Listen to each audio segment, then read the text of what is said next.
mali brat George, ovo je mama prase, a ovo je tata prase. Pepa prase.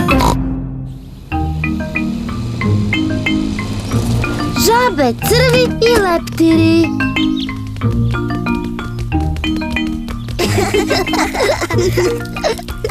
Pepa i George pomažu dedi prasetu u njegovoj bašti. Wow! Kakav divan leptir! Deko, zašto leptiri vole cveće? Oni iz cveća uzimaju hranu. Kako?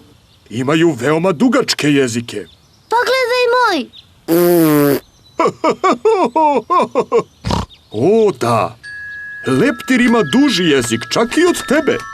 I koristi ga da pije iz cveta.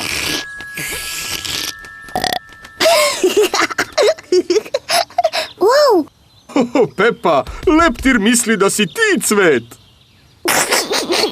Ja nisam cvet, ja sam Pepa prase. George, baš je lep.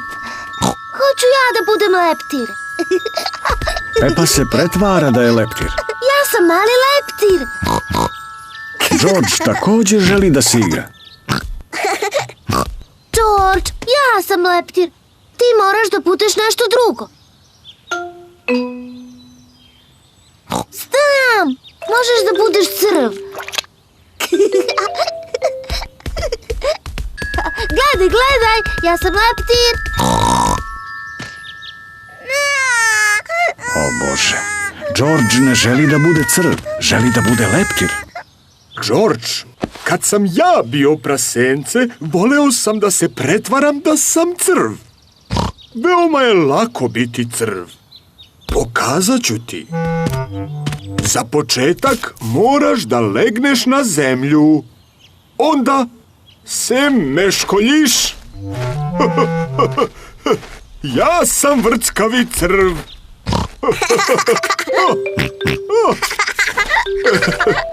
George i deka prase uživaju imitirajući vrckave crve.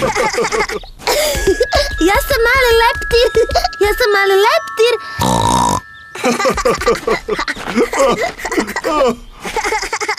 Vidite, ja sam mali leptir. Da, Pepa, ti si prelepi leptir.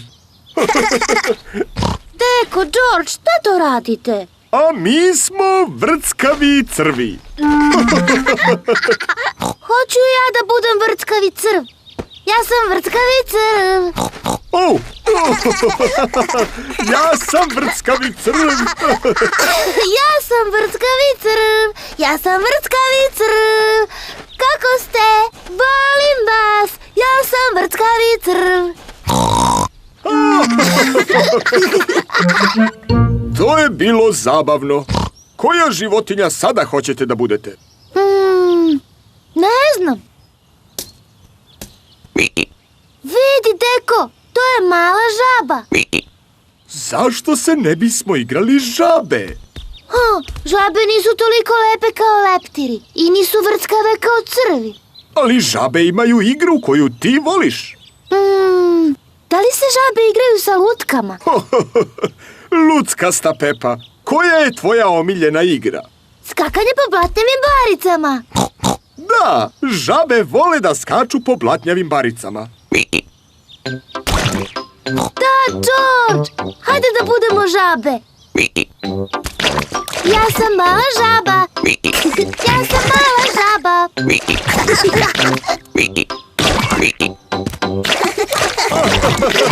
Žabica je pronašla lepu i veliku blatnjavu baricu za igranje. Pepa i George vole da skaču po blatnjavim baricama. Svi vole da skaču po blatnjavim baricama. Leptiri i crvi su veoma lepi. Ali najviše mi se sviđaju žabe.